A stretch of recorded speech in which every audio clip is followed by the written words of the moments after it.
Hey guys, what is up? It's Dusty here, and welcome back to another crypto video.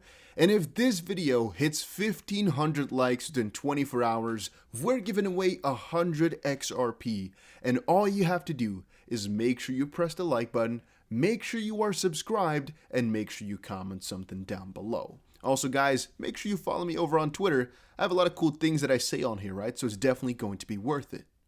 Having said that, one of the things I just said on there was, it is all a show. Banks were already involved with crypto years ago. At first, they make it seem as if they hate it, and boom, all of a sudden they are extremely supportive. Ripple and XRP progress is really quite similar. It's all hidden, yet all fixed. And really guys, you might agree with this, you might really disagree with this, but I personally see this as factual. A lot of these banks have recently, and again I have examples, JP Morgan.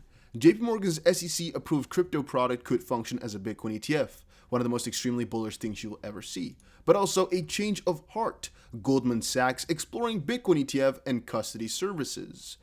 This is after almost any bank that you can think of used to be very much against Bitcoin, because the reason these banks don't want it is because Bitcoin is technology that goes against the banking system. It was made literally to be the opposite of it all, decentralized. Think about it, right?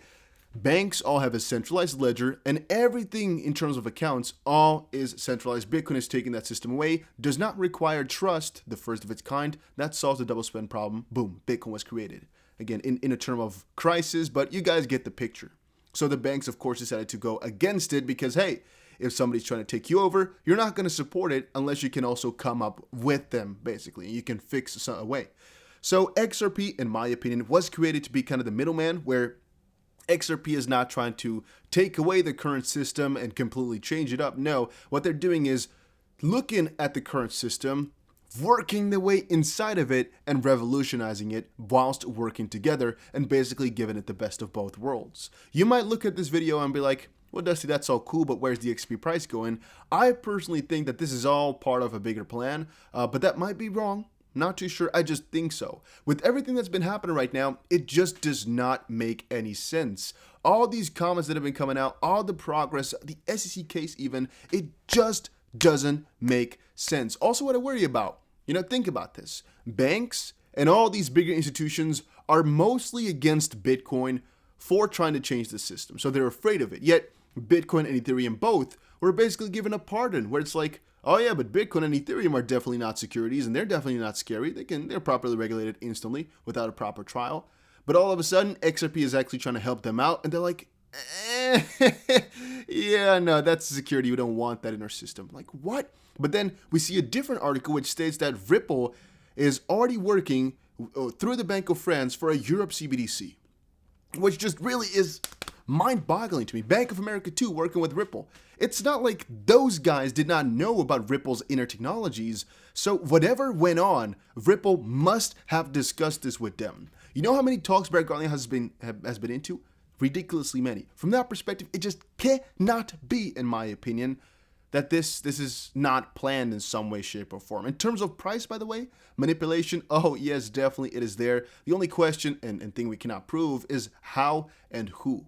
Because is it Ripple directly? That's a question I sometimes have, but from a different perspective, you might actually say that what's happening with Bitcoin all the time, where they keep the price low to just buy in more, which happens, it happens with stocks too, it's happening right as we speak, that the same thing might be happening for XRP. But then the thing that kind of contradicts that is that Brett Garlinghouse has actually sold a lot of his XRP over time, so has Chris Larson and whatnot. So if they really thought this coin was going to go berserk, then they probably wouldn't have done that. They might have bought back, they might have gone for Bitcoin, for example, or for just money for their family. Who the frick cares? Who knows? I don't. But it could also be that they have bought back right now because Bitcoin has gone times 20 almost in the year, and XRP really did not do that much. So maybe they switched over right now to get the double gains. I'm not sure. But it's all something to think about, yet I don't think we will find a good answer. Can anybody tell you whether or not this is all real? Whether or not this is all the truth? No. Can anybody tell you whether or not it is really manipulated or not? No. Can anybody tell you whether or not Ripple will win the SEC case? Well, most likely, yes, but we will never come across that person. in the sense that there's most likely somebody who knows out there. I mean, the guys ruling over this case, they probably have a very good idea of whether or not they can win. They know the process. They know how good they stand, right? Because think about it. Ripple had 7 or so years to prepare for this case. So they know exactly what they are quote unquote doing wrong, and they know how to fix that in a proper court/trial. It's not like this came out of thin air. Anybody buying XRP in 2017 knew the threat was there, because the biggest allegation or accusation back then was that XRP is either a security or XRP is just too centralized, things like that, which basically comes down to the same point. It was all said back then too. So acting as if this is something ridiculously strange and scary, it's all BS, guys. It's all been known for so extremely long. Think about that. Think about that. So somebody saying that the price could not go up because this, because that, bull, right? I'm just going to call it BS. There's no reason that anybody can say that the price cannot go up anymore. Theoretically speaking, even now, while it's being sued by the SEC, we could rise. However, there is an incentive necessary. In my opinion, it is either Ripple or that incentive, as I just said before, is going to be the lawsuit itself.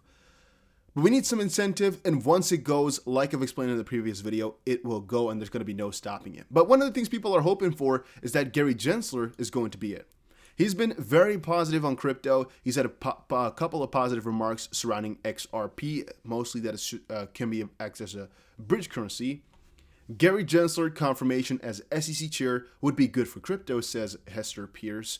Well, think about it. If one of the SEC members right now, the chairman, knows a lot about crypto, is even very knowledgeable about crypto, of course that would be positive for it, because he knows how to regulate it properly. He's not just going to do it with the old rules in place, even though in his calls he said he would. I think he would at least one-up it a little bit because he knows the ins and outs. So if he really is going to kind of allege it to be a security, he must really think it from the core of his heart, knowing crypto. It's not just because he's following the books, but he then knows from a crypto perspective, you might also consider this to be a security. Otherwise, if he's not acting that way, then, I don't know, get this man off of his chair, right? But having said that, let's quickly take a look at this one. A new hope. Ripple could soon force the classification of XRP's current status. That is because Ripple may file a motion regarding the current classification of XRP at any time prior to the completion of the discovery phase.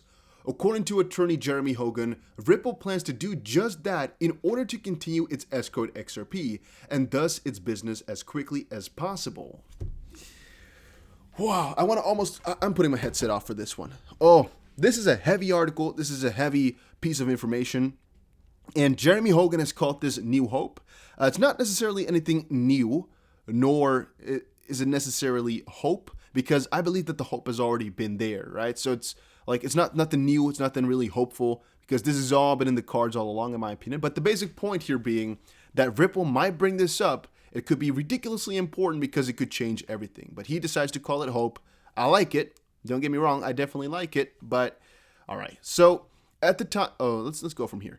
The SEC has jurisdiction over trading, buying, and selling, but not holding securities in the United States. Therefore, a security comes under the SEC's jurisdiction only if it was a security at the time of the sale. Each sale must be considered individually as circumstance may change. At the time of the sale, Ripple must have advertised the expectation that XRP would increase in value as a result of its activities. The key then is whether and, if so, when Ripple was the primary driver of XRP's price at a given point in time. Hogan stated, "The analysis changes quickly as the use cases for the asset are actually built out so that the XRP that Ripple sold in 2014 might have been the sale of a security, but XRP Ripple sold in 2018 might not have been the sale of a security. It depends on whether Ripple was the driver of XRP value on the time of sale." And that's the big question. In my opinion, it's a very important one too from our holding perspective, because honestly, guys, I think that Ripple influences the price quite a lot, but Ripple in their statement in this lawsuit said that they don't influence the price, which to me is also kind of confusing. However, Hogan also referenced statement from SEC Commissioner Hester Pierce in the video. She recently emphasized in reference to the Howey test and the underlying 1946 case that the issue was the manner of the sale. The oranges, which is what the case revolved around, talking again about the Howey case from a huge time ago, could not be classified as securities, but only the sale. So basically, the oranges itself from within that case, the case is about orange plantation and the sale of kind of like orange groves, is that the way to say it? It's not about the oranges themselves, it's about the sale of those. So a XRP token cannot inherently be a security. It's the sale or offering that makes the sale a security, which is interesting in my opinion. Now, to move on over into the strategy, in this regard, Hogan again sifted through previous correspondence between the SEC and Ripple, finding evidence that this might be precisely what Ripple is trying to do. At the end of the pre-trial letter, Ripple stated, accordingly, Ripple's ongoing sales of XRP cannot be a securities offering. Moreover, in the last letter, Ripple established an affirmative defense that there is no likelihood of future violations, which basically means that, well, if you think that XRP used to be a security, that's okay, but in the future, it will only get better, not worse.